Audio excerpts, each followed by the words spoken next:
मैं 11 वर्ष की उम्र में घर से भाग गया और पैदल आया मैं। प्रतापनगर होते हुए था रास्ता, वो बहुत कठिन रास्ता, शायद तुम भी नहीं गई। अपनी बात शुरू करूं क्योंकि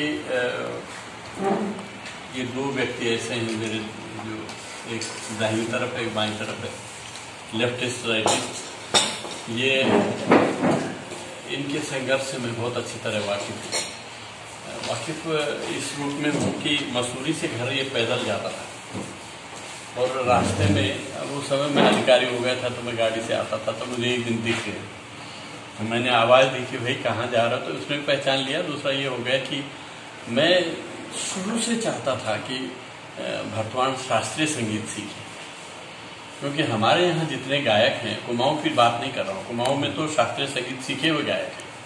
हमारे गायक केवल लोक धुनों से अपने आप स्वतः स्फूर्त तरीके से उन्होंने सीखा है, शिक्षण नहीं लिया है। और शिक्षण से जो चमक आती है ना, वो एक दूसरी चमक होती है। अगर बहुत सारे लोग तो शिक्षण नहीं लेते, अपने आप ही चमकते हैं, तो एक अलग बात है कि सूरज का कोई गुरु नहीं है। सूरज की जब दशा लगती है तो ज्योतिष में भी बृहस्पति काम नहीं करता है, तब सूर्य की दशा काम करती है। पंडित लोग यही बताते हैं कि भाई अगर आपका सूरज ठीक है तो बृहस्पति की काट हो जाएगी और शनि की तो हो ही जाएगी। कहने का अभिप्राय मेरा ये है मित्रों कि एक पत्रिका हिमांतर निकालना, एक मैं इनको बधाई देना चाहूँगा जिनके दो तरह के नाम मेरे दिमाग में आए कि एक मनमोहन कहा और एक बार कहा शशि मोहन। तो शशि मोहन जी का प्रयास है ये बेसिकली स्टार्ट करना, और संपादकीय प्रयास प्रीति जी का है। तो इन दोनों को मैं बधाई देना चाहता हूँ। और इनको ये सबसे अच्छी बात है कि इसका पहले अंक का संपादकीय जरूर पढ़ें। प्रीति जी, मैं आपको बधाई देता हूँ। आपने बहुत सारे ऐसे बुनियादी और महत्वपूर्ण सवाल उठाए जो केवल सवाल ही नहीं है, समस्या भी है, और उनकी ओर आजकल ध्यान नहीं जा रहा है। वो क्या रहा है कि सोशल मीडिया, बुरी बात नहीं, सोशल मीडिया की वजह से बहुत कुछ हो रहा है, लेकिन लेखन को सोशल मीडिया का माध्यम ही नहीं बनाना चाहिए, मतलब उसका भी पार्ट होना चाहिए। लेखन एक अलग चीज़ है। लेखन का सोशल मीडिया दूसरी तरह से बनता है। वो केवल फ़ोन के माध्यम से या टीवी के माध्यम से या केवल अखबारों के माध्यम से, माध्यम उसको भी चाहिए, लेकिन उसको बहुत सारे माध्यम होने चाहिए उसके पास, केवल एक ही माध्यम नहीं होना चाहिए। मेरी किताब का नाम है खबर का मुंह विज्ञापन से ढका है। तो जब खबर पढ़ता हूँ मैं तो मुझे लगता है कि विज्ञापन में और इसमें क्या फ़र्क है, इसमें पैसा दिया गया है। और ये जो विज्ञापन जगह छपना था वो न्यूज़ की जगह छपा है, ये भी पैसे से ही छपा है। तो खबर का मुंह विज्ञापन से ढका है, ये वाक्य मुझे मिला उपनिषद पढ़ते हुए। उपनिषद में एक कथा है और उसमें है कि कैसे वो कहता है ऋषि की ये जो सत्य का मुंह है ना, सत्य जो हम जानना चाहते हैं और उसकी तलाश करते हैं, ये एक स्वर्ण पात्र से ढका हुआ है। तो सत्य को हमेशा स्वर्ण पात्र के रूप में मत देखो, पात्र को उठाओ। वो कहता है कि अपावृणु, उसको उठाओ और खोलो उसको। तो खोलने के बाद तुम्हें दिखाई देगा कि वह तो स्वर्णिम नहीं है जो इसमें है, उसमें या तो कोई वस्तु है, अन्यथा अगर वस्तु नहीं है तो केवल अंधकार है। आप घड़े के ऊपर का ढक्कन हटाइए तो या तो जल होगा, नहीं होगा तो खालीपन होगा। तो आपने क्या देखा उस ढक्कन को उठाने के बाद, खालीपन या अंधकार या जल? उसके भीतर उसकी पूर्ति करने वाला पदार्थ उसमें है कि नहीं? हमने मान लिया कि घड़ा है, सत्य है, बिल्कुल सत्य है, बट उसका जो हिरण्मयेन पात्रेण सत्यस्यापि हितम मुखम, सोने के बर्तन से ढका हुआ है सत्य का मुंह हर जगह। सोने का बर्तन क्या है? कमाई और रुपया पैसा और भौतिकता। और भौतिकता सबसे बड़ी शक्ति थी ये ऋग्वेद का पहला वाक्य आप पढ़िए, अग्निमीड़ो पुरोहित। अग्नि ही पुर का हितैषी है, पुरोहित है। तो पुरोहित माने पंडा पुजारी नहीं, ब्राह्मण भी नहीं। पुरोहित का मतलब है पुर का हितैषी, पुर का जो हित चाहने वाला हो वो पुरोहित होता है। बाद में पंडित जी को पदवी दे दी गई कि आप पुरोहित है, हमारे कुल और हमारे पुर के रक्षा और हितैषी आप है, आपसे बड़ा कौन। लेकिन वहां जो मूलतः जहां इसका प्रयोग हुआ है, सबसे पहले ऋषि मंत्रदाता ऋषियों ने इसका प्रयोग जहां किया है, वहां शरीर के हितैषी के रूप में अग्नि का आह्वान किया कि सबसे बड़ा हितैषी कौन? अग्नि। अग्नि अग्नि है सबसे बड़ा हितैषी हमारा। वो आपने जो कहा कि जंगलों में आग भी लग जाती है, वो भी एक पार्ट है हमारा। हमारा शरीर केवल हमारा शरीर नहीं है, ये 5 तत्वों से बना हुआ शरीर है। पृथ्वी के कई तत्व हैं, विज्ञान तो 24 तत्व मानता है। कहने का मतलब यह है कि अपने समाज के तत्वों को साधने, उनका संतुलन बनाने, उनकी समेकता स्थापित करने के लिए आज लेखकों का दायित्व भी नए तरीके से निर्धारित होना चाहिए और बदल गया है। तो आपने बड़ा अच्छा उदाहरण दिया आचार्य रामचंद्र शुक्ल के वाक्य का, जिसमें उन्होंने कहा कि ज्यों ज्यों सभ्यता का सारांश बता रहा हूं मैं, शब्द सह नहीं बता रहा हूं, ज्यों ज्यों सभ्यता का विकास होगा कविता की बहुत जरूरत होगी, लेकिन कवि कर्म बहुत कठिन हो जाएगा। ये वाक्य है, यही सारांश बैठता है। कवि कर्म कठिन हो जाएगा, लेकिन कविता की बहुत जरूरत होगी जो जो मनुष्य समाज सभ्य होगा। आज कितने लोग कविता आप देखते हैं इसमें मोबाइल पे, हर जो इसमें पार्टिसिपेट कर रहा है वो कोई न कोई कविता कहानी अपनी परोस रहा है, दे रहा है। इसमें क्या बुराई है? ठीक है, अपनी भावना आपकी अभिव्यक्ति आपने की, लेकिन पहले ये होता था कि जैसे जब पत्रिका के माध्यम से आप आते हैं तो उसमें संपादक भी इसमें होता है। आपकी रचना आपने भेजी, अब आपकी नहीं रह गई, वो संपादक की हो गई। संपादक के पास गई, उसने समझा कि नहीं, अच्छी नहीं है, नहीं छापा। तो आज अस्वीकृति का जो दंश होता था कि अरे मेरी तो रचना छपी, अस्वीकृत हो। अगर आप अस्वीकृत रचनाकार नहीं हैं तो आप अच्छे रचनाकार नहीं हो सकते। बहुत सब जगह स्वीकृत होना बड़ी कठिनाई की बात है। और कभी कभी क्या होता है कि कुछ अच्छी रचनाएं अस्वीकृत हुई हैं। अस्वीकृत हुई, ये जो उसने कहा था कहानी है, ये उन्होंने किसी पत्रिका को भेजी थी, वहां नहीं छपी। उनको लगा लव स्टोरी है, एक घोड़ा वाला, एक तांगा वाला, एक लड़की, और जाने छोड़ो, इससे लड़के बिगड़ जाएंगे, ये कहानी नहीं छापते, तो उसने नहीं छापी। लेकिन किसने छापी? आचार्य महावीर साहब द्विवेदी ने सरस्वती पत्रिका छापी है। तो सरस्वती पत्रिका पे जब वो छपी तो साहब तो कहानी क्या छा गई, तो पूरे देश में छा गई, और देश में नहीं पर पूरे देश की भाषाओं में छा गई वो कहानी। और हिमाचल का रहने वाला पहाड़ी बंदा है। तो कहने का अभिप्राय ये है कि भाई ये पाणी जी ने भी अच्छी बात कही कि ठीक है मैं भी अब पहाड़ी हो गया हूँ। सवाल ये है पहाड़ी होना या बिहारी होना या मैदानी होना या राजस्थानी होना, ये अपने आप में बड़ी बात नहीं है। बड़ी बात है आदमी होना, अच्छा आदमी, ए गुड मैन। कैसे आप एक अच्छा आदमी, एक बेहतर आदमी। मैं 11 वर्ष की उम्र में घर से भाग गया और पैदल आया मैं। प्रतापनगर होते हुए था रास्ता, वो बहुत कठिन रास्ता, शायद तुम भी नहीं गए। अच्छा। हाँ, तो वो उसकी बड़ी चढ़ाई पड़ती हुई, और ऊपर राजा का महल। जब आप थक हार के आते हैं तब राजा का महल दिखता है, और फिर आप पैदल चलते हैं, फिर कुछ दूसरों के साधन नहीं है। राजा के पास तो कार थी, वो तो कार से जाते होंगे, और सड़क भी उसके बाद नहीं बनी हुई थी।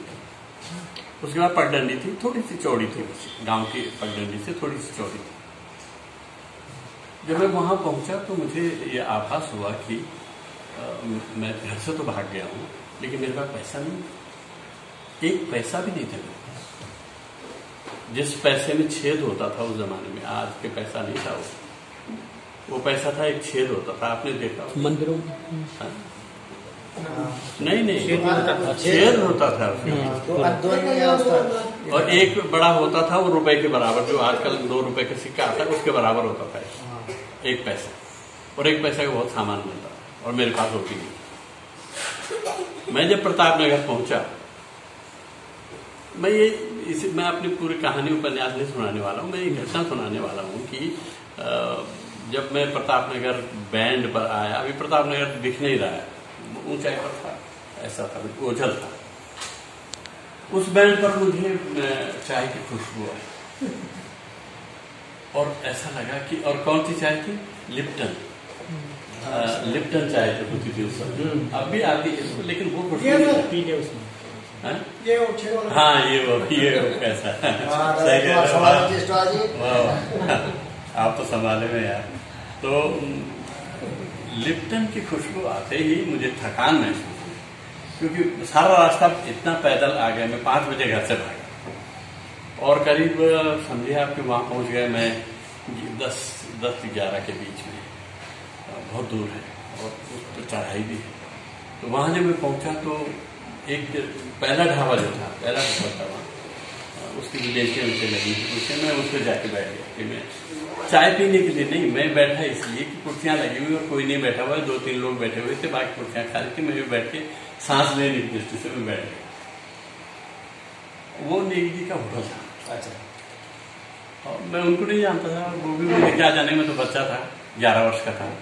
तो इतनी देर में क्या हुआ कि नेगी जी ने चाय बना रहे थे, वो चाय का गिलास ला के मेरे सामने रख दिया, मेरे पास तो पैसे नहीं। अब नेगी चले गए, अब मैं तो छू भी नहीं रहा, मैंने क्या अच्छा करूँ, तो उठाने की कोशिश की तो पीतल का गिलास था, गर्म था बहुत ज़्यादा।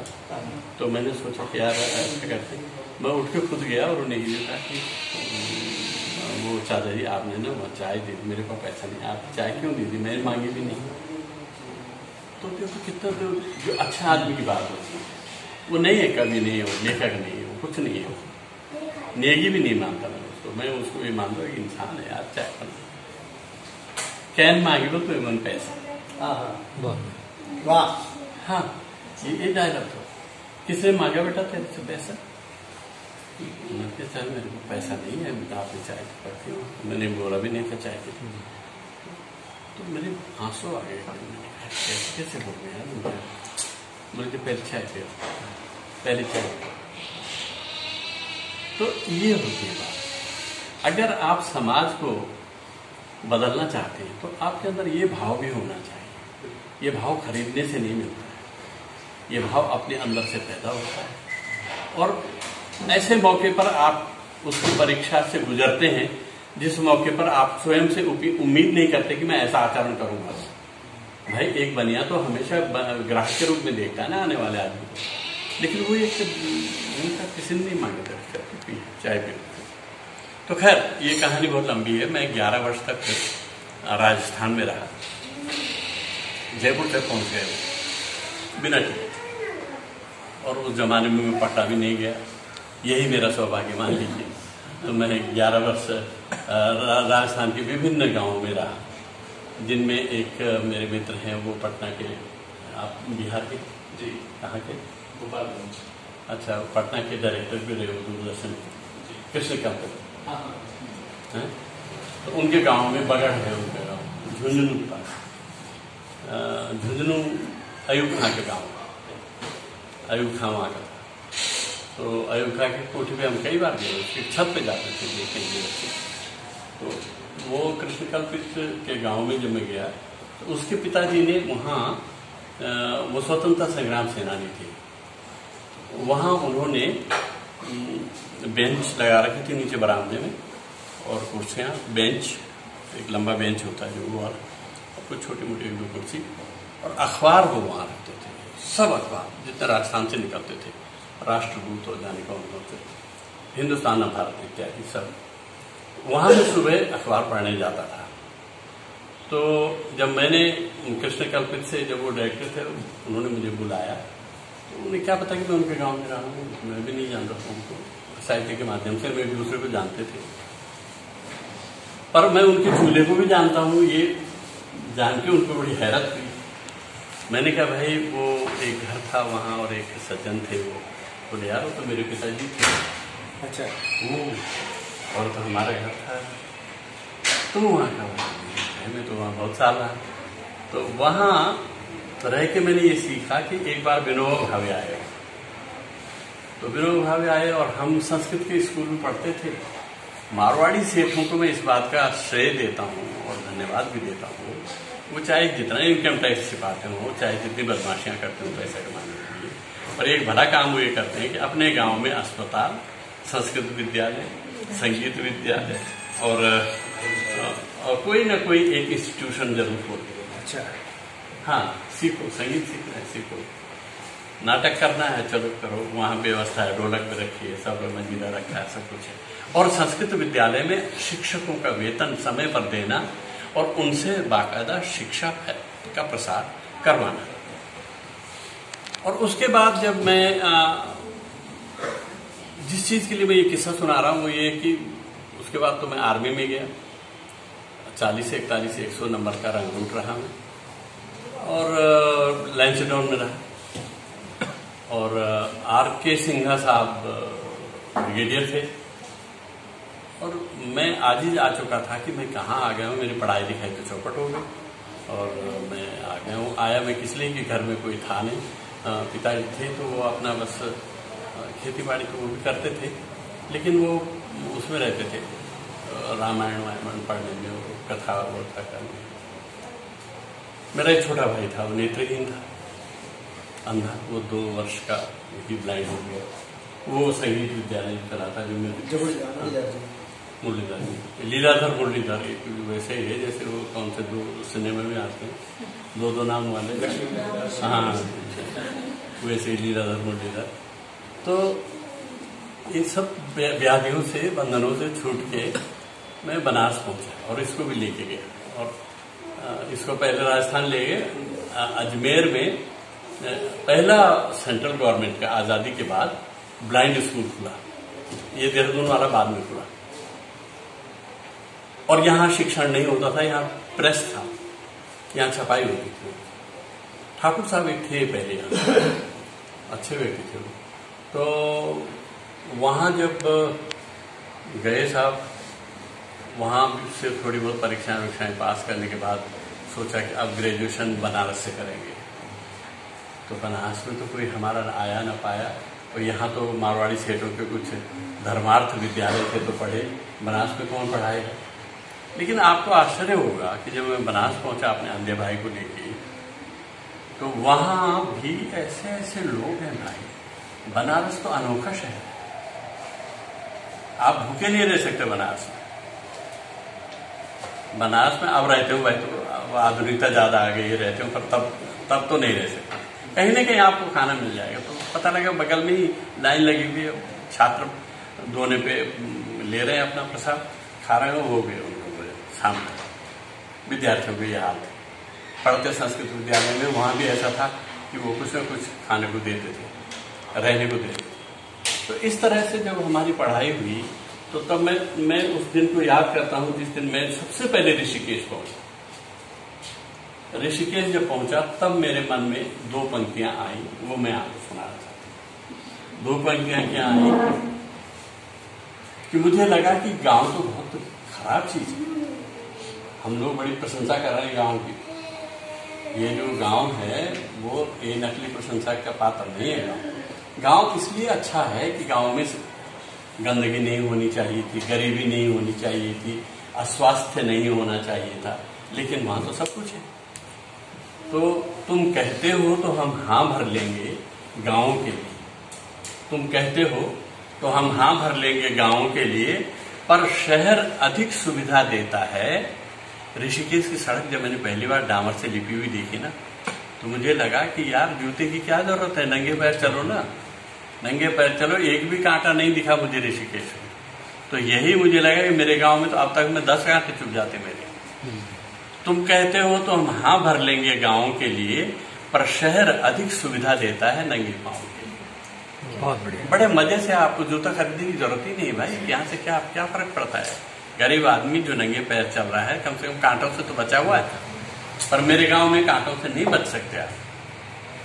तो गांव की जो झूठी प्रशंसाएं हम करते हैं उससे हमें बचना चाहिए और गांव की स्थिति को बदलना चाहिए। उसको ऐसा बनाना चाहिए कि वहां रहने का हमारा मन हो, वहां जीने का हमारा मन हो। वो जो आपने भी कहा, सबने कहा कि हम गांव को बदलें। उस गांव की तस्वीर जो पुरानी तस्वीर है उसको भुलाइए मत। वो तस्वीर बहुत खतरनाक थी और हमारे भाग्य में वही थी और सबके भाग्य में थी वो। क्या बिहार के गांव ऐसे नहीं थे? ऐसे ही थे। राजस्थान के गांव ऐसे ही थे। राजस्थान में एक पेड़ होता है जिसके कांटे 6-6 इंच लंबे होते हैं और वो ऊंट तक घबराता है उससे। ऊंट सोचता है कि वो मेरे अगर पैर में चला गया ना तो वो तो आर पार हो जाएगा, तो इसलिए ऊंट उसको पहले पकड़ के चबा देता है। उसका भोजन वही होता है। वो सबसे पहले आपके आसपास के सब अच्छे पेड़ों को छोड़ देगा, उसको ढूंढेगा जिसमें वो कांटा है, उस कांटे को चबाता है और उसके ब्रश की तरह उसको खाता है। कहने का मतलब ये है कि हर प्रकृति के साथ हम जब समझौता करते हैं तो जीवन बदल जाता है। जो आप कह रहे थे ना कि जीवन हम बाद में समझ पाए, सही कह रहे थे आप। जीवन बदलता कैसे है? क्योंकि हम जीवन को जब समझते हैं तब उसको बदलने की चेष्टा करते हैं और उसमें हम हार भी जाते हैं, हम जीत भी सकते हैं। पर अगर हम बदलने की चेष्टा कर रहे हैं तो बहुत बड़ा काम है। आज गांव को बदलने की जरूरत है। उन्हीं गांवों के गीत हम नहीं गा सकते जो गांव हमने छोड़े हैं, बिताए हैं। ठीक है, उनमें एक अपना अकेलापन था, अपना सौंदर्य था, बट जो ये सुविधाओं का सौंदर्य है ना, ये इसको नकारा नहीं जा सकता, इसको नकारा नहीं जा सकता। और दूसरी बात मैं कहना चाहूंगा कि आपने इसका नाम समयांतर रखा है, हिमांतर रखा है। मुझे समयांतर की याद इसलिए आ रही है कि समय से अंतर करने का मतलब है कि समय बदल गया है। तो हिमांतर है तो हिम से फर्क किया जाए। मैंने हिमांतर के 2-3 अर्थ में बता सकता हूँ। जैसे हिमांतर का एक अर्थ तो होगा गर्मी, मतलब हिम में अंतर पड़ा तो क्या आएगा उसके बाद? गर्मी तो आएगी। हिम चला गया तो फिर गर्मी का मौसम आया। एक तो ये हिमांतर हुआ। दूसरा हिमांतर होता है कि हिमयुग से हम बाहर आ गए। हिमयुग बुरा युग नहीं था, वो सृष्टि का प्रारंभिक युग था। आज भी पहाड़ों में हिमयुग ना हो तो फसलें नहीं होंगी, पानी नहीं होगा, मानसरोवर नहीं होगा और सबसे बड़ी भारी बात कि नई नई वनस्पतियां और औषधीय पादप नहीं होंगी। वनस्पतियां 2 प्रकार की, एक तो है वो जो सबके काम आती है, जानवर के भी मनुष्य के भी हो। एक होती है वनस्पति, वो औषधीय वनस्पति होती है। वो औषधीय वनस्पति हिमालय में उसको मनुष्य और वैद्य और अन्वेषण करता जो है वही पहचानते हैं कि ये किस चीज की जड़ी है, किस चीज की जड़ी है। तो हिमालय जो है वो जड़ी बूटियों का भी हिमालय है, बर्फ का भी हिमालय है और ठंडी हवाओं का भी हिमालय है। और जहां बर्फ नहीं होती है वहां केवल पत्थर होते हैं, पत्थर का भी हिमालय है और वृक्षों का भी हिमालय है। कहने का अभिप्राय यह है कि अगर हिमांतर आना है तो पूरे पहाड़ी कल्चर में अंतर आना चाहिए, पर्वतीय संस्कृति में अंतर आना चाहिए, तब हिमांतर होगा। अन्यथा हिम में ही डूबे रह जाएंगे और अंतर कहीं कोई बढ़ना नहीं, फर्क पड़ना नहीं है। तो फर्क क्यों नहीं पड़ना है? क्योंकि ये जो सरकार है, ये सरकार क्या पहाड़ के लिए इस समय बहुत ढोल पीटा जा रहा है कि बहुत अच्छा हो रहा है, बहुत अच्छा हो रहा है। क्या हो रहा है? ये तो भारत सरकार बना रही है, जितनी सड़कें बन रही हैं। प्रांतीय सरकार क्या बना रही है? इस बात को देखिए ना कि हमारी प्रांतीय सरकार क्या बना रही है। कुछ भी नहीं, मुझे तो कहीं दिखता नहीं। बल्कि नारदा तिवारी जी ने तो ये सड़कें बनाई थी, इनसे गलियां भी नहीं बनी, क्योंकि कम से कम नालियां बन जाती। ये सड़क टूटती क्यों है बरसात में? इसलिए कि वो नाली नहीं है और वो पानी जो है सड़क पे जाता है और सड़क कट जाती है। तो आपने नाली क्यों नहीं बनाई? सड़क तो बना गया था नारदा तिवारी। मैं ये नहीं कह रहा हूँ कांग्रेस बना के गई, कांग्रेस और भी राजा रहे और भी मुख्यमंत्री रहे। नारायण दत्त तिवारी की दृष्टि दूसरी थी। उन्होंने तो बिल्कुल कमाल का काम किया, वही काम कम से कम आगे बढ़ा देते हैं, लेकिन कहीं दिख नहीं रहा। अब स्थिति ये है कि हम भी प्रतीक्षा कर रहे हैं, आप भी प्रतीक्षा कर रहे हैं कि हाँ शायद युग बदलेगा और कुछ होगा, कुछ आएगा। तो ये जो हिमांतर है, ये समयांतर का दर्पण होना चाहिए, और समयांतर का आईना जब ये बनेगा तो बहुत अच्छी राय दी आपने भी की, और आपने बहुत अच्छी बात कही। और हमारे कुड़ियाल जी ने, कुड़ियाल जी बहुत बड़े आर्किटेक्ट हैं, इन्होंने बड़े बड़े नक्शे बनाए हैं, और मंदिरों का तो देवभूमि लोग कहते हैं, उधार यही करते हैं, एक से एक नक्शा दिया इन्होंने। तो भाई अब कहने का अभिप्राय ये है कि जो आप समयांतर में, अब इसका मैं थोड़ा कंटेंट का पक्ष लेना चाहता हूँ। बहुत अच्छे अच्छे सलाहें आई हैं, और आपने अंक वाइज भी अच्छा किया कि एक सब्जेक्ट पर आधारित अंक रखा, जैसे ये वाला अंक है, ये बहुत ही अच्छा अंक है, ये भी अच्छा अंक है। पर ये जो सलाहें आई हैं, इनमें काम की सलाह आप नोट कर लीजिए, कि जैसे लोगों के इंटरव्यू जी। अच्छा, दूसरा ये है कि पर्यटन की दृष्टि से एक बड़ी अच्छी बात कही थी, शायद आपने कही, आपने ये कही थी कि भाई पर्यटन की दृष्टि से केवल धार्मिक पर्यटन ही, देखिए वो तो मूल है हम लोगों का, कि उसी ने हमको जिंदा रखा, इसलिए उसका विरोध तो नहीं किया जा सकता धार्मिक पर्यटन का। पर पर्यटन असल में तो शुरू नहीं हुआ। जिसको नहीं जाना बद्रीनाथ, जिसको नहीं जाना केदारनाथ, वो आता है, मान लीजिए वो एक विवाहित जोड़ा आता है, वो अपना मौज मस्ती के लिए आता है, उसके लिए क्या है, उसके लिए कुछ भी नहीं है। पर हो सकता है, क्यों नहीं हो सकता। मैं तो कह रहा हूं कि ऐसे ऐसी जगह होनी चाहिए जो बहुत ऊंचे पहाड़ है। यहीं पर सामने एक पहाड़ है, इतना अकेला है, नीचे गांव बहुत नीचे, ऊपर पहाड़ अकेला है। अरे तो वहां आप कुछ एक टूरिस्ट स्पॉट बना देते, जिसमें लोग जाकर के विश्राम करते, कमरे लेते, होटल बना देते। आप अंग्रेज मसूरी बना के गए, और सबसे पहले अंग्रेजों की खराबी अगर कहीं दिखती है तो मसूरी, और आप लंदन देखिए, लंदन को कैसे बसाया उन्होंने इतना सुंदर। जो टेम्स नदी है, मैं तो आश्चर्य में पड़ गया जब टेम्स को देखा, वो तो घरेलू नहरों की तरह उन्होंने विभाजित कर रखी है। जितने मोहल्ले हैं उतने मोहल्लों से होकर गुजरती है टेम्स, और टेम्स में से उन्होंने ब्रांचेज निकाली हैं, हर एक में पानी जाता है।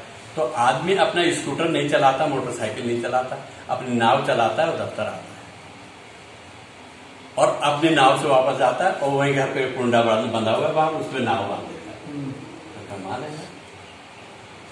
स्कूटर का धुआं भी गया, पेट्रोल का खर्चा गया, आपने चाकू मारा, 2-3 आदमी उसमें बैठे, छोटी छोटी नाव, हर घर पे 50 नाव की लाइन, मैंने इसमें 4 घर रहते हैं तो 4-5 नावें बनी हुई हैं। ऐसा क्यों नहीं करते आप कि जहां पर 15 पेड़ और 1 झरना, या 2 झरने और 15 पेड़ हो तो बड़ी सौभाग्य की बात, वहां पे कुछ बनाइए कि आदमी अपनी रात गुजारे वहां, उस झरने का आनंद ले, और उन जंगलों का जो वहां पर है उनकी सानिध्य में रहे। पर रहने के लिए वहां तो बाघ रहता है, वहां तो भालू रहता है, तो उससे बचने के लिए आपको उपाय करना पड़ेगा। सरकार वहां कहाँ रहती है, सरकार रखे ना वहां खाने की व्यवस्था करे, वहां जाने की व्यवस्था करे, पहुंचने की व्यवस्था करे। पहले मैं धनगढ़ गांव का रहने वाला हूँ, नाम उसका धनगढ़ गांव था, और किसी के पास धन नहीं था, सब गरीब थे है ना, और नाम है धनगढ़ गांव। बाद में वो हो गया धनगढ़ गांव, और धनगढ़ गांव जब हुआ तो मंगण गांव जैसा हो गया। अच्छा, उसमें 7 परिवारों का गांव, 7 परिवारों के गांव में 4-5 ब्राह्मण हैं, 4-5 वो राजपूतों के परिवार हैं, और एक हमारे यहाँ जो होता है कि एक हरिजन परिवार होता है। तो हमारे एक विशेषता ये थी कि हम उसको भी चाचा कहते, अपने चाचा को भी चाचा, और एक बड़ा सामंजस्यपूर्ण जीवन था।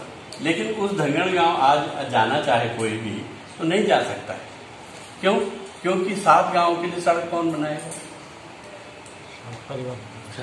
वो जिस ग्राम सभा में पड़ता है वो 3 किलोमीटर दूर है, इधर की ग्राम सभा 3 किलोमीटर दूर है, बीच में केवल जंगल है, फॉरेस्ट की भूमि है, शमशान है और धनगढ़ गांव। तो अब यार तुम सड़क बनवा दोगे तो मैं तो वहीं रहूँगा, वहीं जाऊँगा। आज तक नहीं बनी।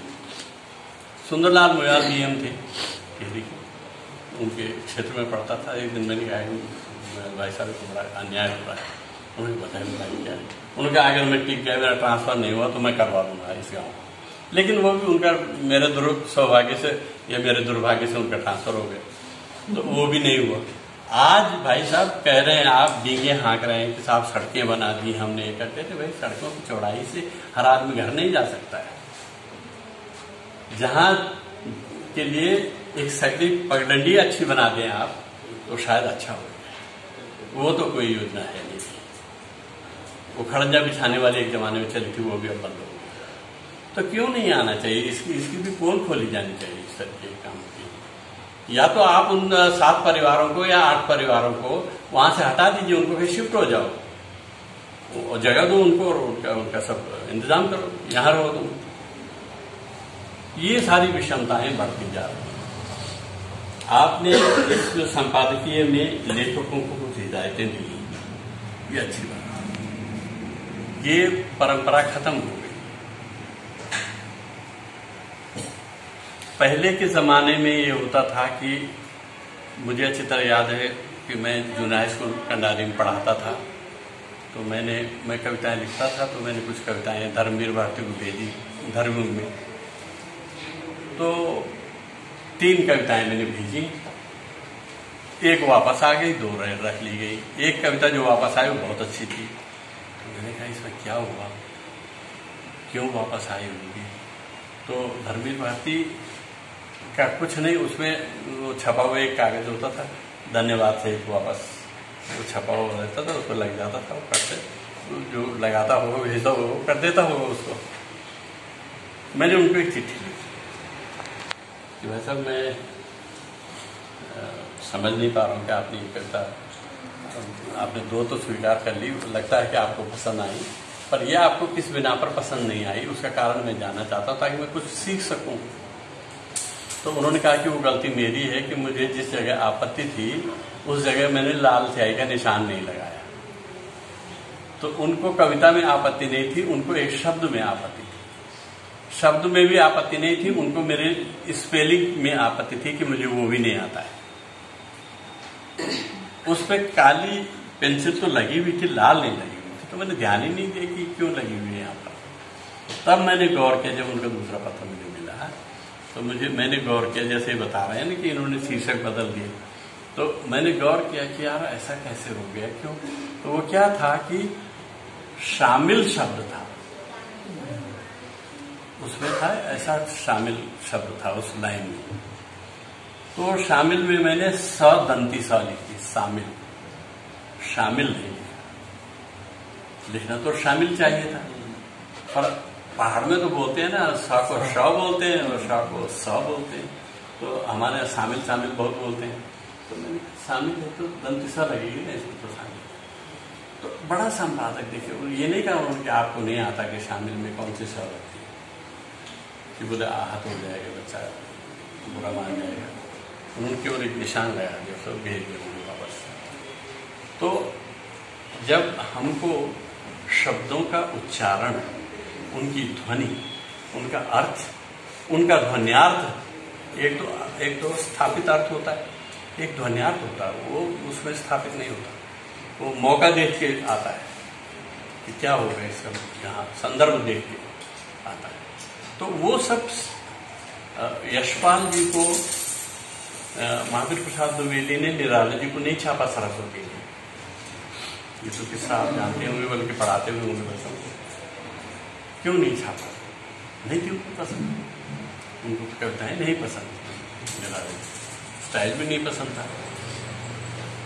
तो निराला तो बहुत बड़े कवि सिद्ध हो गए। दूसरे लोगों ने बताया कि इनकी कविताओं की क्या खूबियां हैं, द्विवेदी जी ने बताया तो अलग बात। लेकिन उन्हीं महावीर प्रसाद द्विवेदी ने निराला की जो सरस्वती वंदना है उसकी बड़ी तारीफ की। कहा कि जो सरस्वती वंदना वाली कविता है वो बड़ी अद्भुत है। तो सारे पाप धुल गए द्विवेदी जी के। उनकी उन्होंने जो भी गलतियां की वो सब क्षम्य होगी। उन्होंने डुबकी लगा दी सरस्वती के मंदिर में, तो उनकी भी गलतियां उन्होंने माफ कर दी। कहने का मतलब ये है कि कोई कह दे कि अच्छा है, कोई कह दे कि बुरा है, ये कहने का अधिकार है, ये उनको अधिकार है, तो वो कह सकते हैं ये पत्रिका अच्छी नहीं है। लेकिन आप जो अपना उद्देश्य लेकर चल रहे हैं उसके अनुसार इस पत्रिका को ढालिए। और बहुत अच्छा कलेवर आपने दिया। मैं आपके लेआउट की बहुत तारीफ करना चाहूंगा, बहुत सुंदर लेआउट है और अनावश्यक ठूसम ठूसा नहीं है इसमें इसको पलटते ही देखते ही आंखों को आराम मिलता है। ये नहीं मिलता है कि अरे यार इधर क्या लिखा है, इधर क्या, एक भौच नहीं है।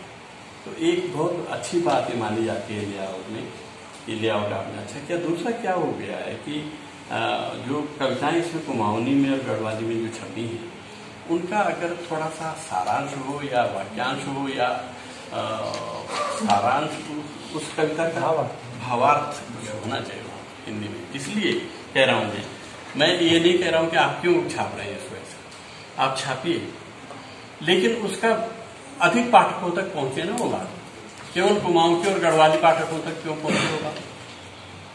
और एक पेज आप ऐसा बनाइए जिसमें शब्द संपदा बढ़ाई जाए हिंदी की। हिंदी की शब्द संपदा को कैसे बढ़ा सकते हैं, क्योंकि मैं आपको बताऊं हिंदी में बहुत सारी चीजों के नाम नहीं है। जैसे भैंस के बच्चे का नाम जो मेरठ में और यहाँ था कटिया, कटिया बोलते हैं ना, हमारे यहाँ भी कटिया बोलते हैं। और वो जो मेल के लिए और फीमेल के लिए क्या बोलते हैं भैंस के बच्चे को, थोड़ी। तो थोड़ी आई नहीं है, थोड़ी आई नहीं है हिंदी में। हिंदी में कटड़ा बोलते हैं, कटड़ी। कटड़ा बोला तो मेल है और कटड़ी बोली तो फीमेल है। पर कटड़ी भी एक प्रॉपर शब्द नहीं है। अमेरिका में अभी भी ये चल रहा है, इंग्लैंड में भी, कि जिन चीजों के लिए शब्द नहीं है उनके लिए शब्द मांगे जाते हैं। आप बताइए, हम एक शब्द चुनेंगे, इनाम भी देंगे। आप शब्द बताइए, आपकी दृष्टि से क्या नाम होना चाहिए इसका। कोई नया औजार आया, कोई नई चीज आई, तो हमारे यहाँ प्रतियोगिता नहीं होती। मैं कह रहा हूँ कि लोक भाषाओं में है शब्द, लोक भाषाओं में जाइए ना। हमारे यहाँ बकरी के बच्चे के लिए तो शब्द है, लेकिन हिंदी में बकरी के बच्चे के लिए क्या है? मेमना या मेमना भेड़ के बच्चे के लिए, भेड़ के बच्चे के लिए, बकरी के बच्चे के लिए। हाँ, तो मैंने कहा कि बछेंद्री रख लो, फिर जब तुम लोग नहीं रखे एवरेस्ट तक चली गई। हमारी जो चेंथी है वो तो चली गई एवरेस्ट तक। अरे यार कुछ शब्द बदलो। घोड़े के बच्चे के लिए शब्द नहीं है। घोड़े के बच्चे के लिए क्या शब्द है भाई? जब आप गाय के बच्चे के लिए आपने शब्द रखा हुआ है, और जानवरों के बच्चों के लिए शब्द रखा हुआ है, आप ये बताइए घोड़े के बच्चे के लिए क्या शब्द है? ना घोड़े के, तो वही ले लो यार। या दूसरा मैं ये कह रहा हूँ कि संस्कृत में है घोड़े के बच्चे के लिए तुरंग कहते हैं। तुरंग में वो ध्वनि भी है, वो स्पीड भी है जो घोड़े के बच्चे में हो, जो घोड़े में होती है। घोड़ा किस चीज के लिए जाना जाता है? घोड़ा स्पीड के लिए जाना जाता है। वेद में घोड़े शब्द का प्रयोग हुआ है, अश्व जो हुआ है उसके लिए सायण का भाष्य अगर आप देखेंगे तो उन्होंने उसकी डिक्शनरी बनाई है वैदिक शब्दों की। और सायण ने और माधवाचार्य ने उन्होंने व्याख्याएं भी की हैं उनकी। तो अश्व वह है, घोड़े की व्याख्या करते हुए कहा है कि अध्वम अश्नातीति अश्व। अध्व माने होता है मार्ग। आप क्या पढ़ाते हैं? मैं हिंदी पढ़ाता हूँ। अच्छा, आप चलिए, दो हिंदियाँ हैं। पढ़ाते हैं वहीं से पढ़ा उसी कॉलेज में उसे पढ़ा वहीं से। अच्छा, तो अध्वम अश्नातीति अध्व, अध्वम अश्नातीति अश्व। अध्व माने होता है मार्ग। जो मार्ग को अश्नाति माने होता है खाना। अनश्नाति माने क्या होता है? अनश्नाति माने होता है नहीं खाना। इसी से बना है अनशन शब्द। वो अनशन शब्द जो है मैं बहुत बाद में समझ पाया कि ये तो वेद से आया हुआ शब्द है। अश्नाति मने भोजन करना, अश्नाति मने नहाना नहीं, स्नानाति नहीं है उसका अर्थ। अश्नाति श है, ताला का श, एसएच वाला अश्नाति है ना, खाता है। अनश्नाति नहीं खाता है। तो उसी से अनशन बना है। अनशन में भूखा रहेगा। अन अशन नहीं खाएगा, अन्न अशन नहीं खाएगा। तो जब उन्होंने कहा कि अध्वम मार्गम, अध्वम माने मार्ग, अश्नाति खाता है, जो मार्ग को खाता है, जो रास्ते को खाता है वो घोड़ा है। रास्ते को खाता है। क्या बढ़िया क्या बढ़िया अर्थ है। किसी दुनिया की डिक्शनरी में है इतना बढ़िया अर्थ। कितना लंबा चौड़ा है? घोड़ा रास्ते को खाता है ये कहा जाता है। ये दर्जी को तो कहते थे कि कपड़ा खेल लिए, पर वो कपड़ा दूसरे तरीके से खाता था। घोड़ा जो रास्ता खाता है, यहाँ से मसूरी घोड़े पे चले जाइए तो सारा रास्ता खा जाएगा, वो घोड़ा पहुंच जाएगा, वहां आप भी पहुंच जाएंगे। तो अध्वम अश्नाति थी अश्व, जो रास्ते को खा जाए वो घोड़ा। तो कर्म से उन्होंने शब्दों की उत्पत्ति बताई। कर्म को पहचानो तब तुम शब्द को पहचानोगे, तब तुम उसके अर्थ को व्यापक एक स्वरूप देख सको। तो इसलिए भाई इस बात की एक डिक्शनरी बनाई। आपने इस अंक का नाम या तो माँ रखते या ईजा रख लेते, पर ईजा कितने लोग जानते हैं? केवल कुमाऊं के लोग, गढ़वाल के 40% लोग भी नहीं जानते हैं ईजा का अर्थ। और महाराष्ट्र में आई कहते हैं, नेपाल में ईजा नहीं कहते। ये इस पर क्यों नहीं एक सोशल स्टडी हुई कि कुमाऊं के बीच की बेल्ट में ईजा शब्द कैसे आ गया, गढ़वाल में बै शब्द कैसे आ गया? माँ भी बोलते हैं, अब तो माँ ही बोलते हैं, बै तो सब बोलते हैं। हमारे यहाँ इजी है, जौनसार में इजी है। जौनसार में इजी है। अच्छा, जौनसार में इजी है। तो ये कहाँ से आया, इसका उद्गम क्या है, इसके बारे में क्यों नहीं आती एक छोटी टिप्पणी होती किसी विद्वान की? सर हमारे यहाँ तराई का रीजन है नेपाल का, नारायणी आती है हमारे वहाँ दादी के लिए ईया शब्द यूज होता है।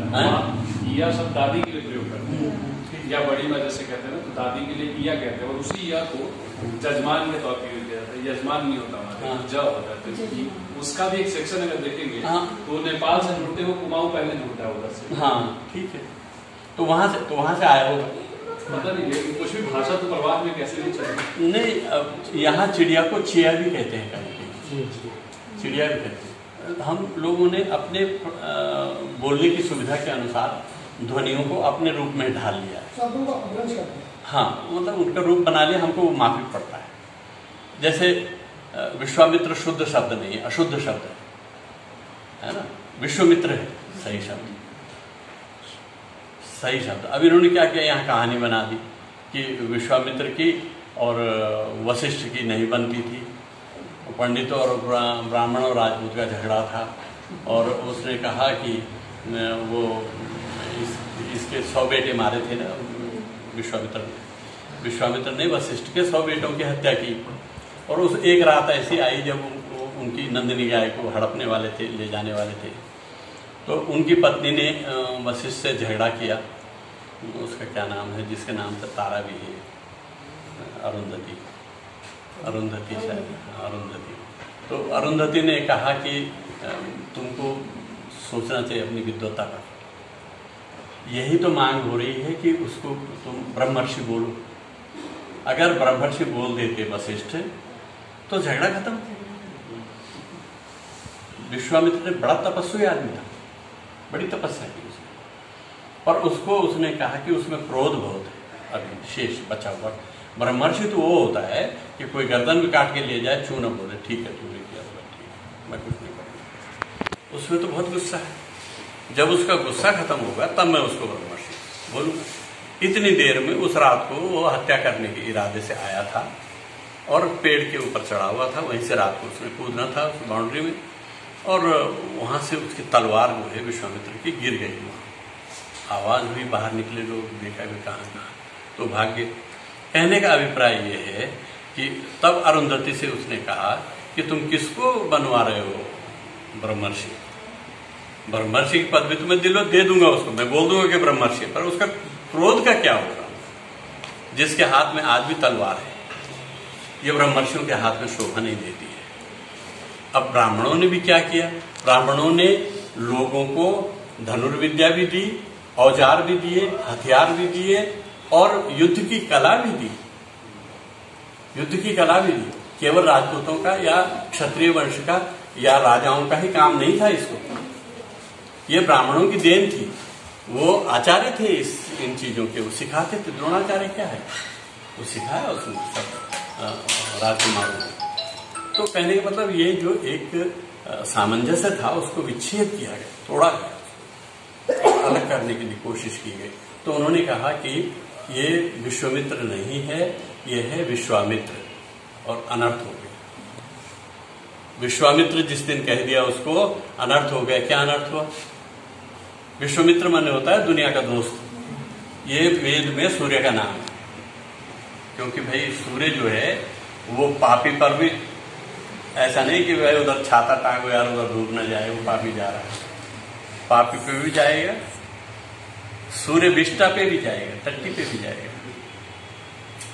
कीड़े पे भी जाएगा, संत पे भी जाएगा, वो जाकर लगाने वाले पे भी जाएगा, कविता लिखने वाले पे भी जाएगा, कोई फर्क नहीं पड़ता उसको। लेकिन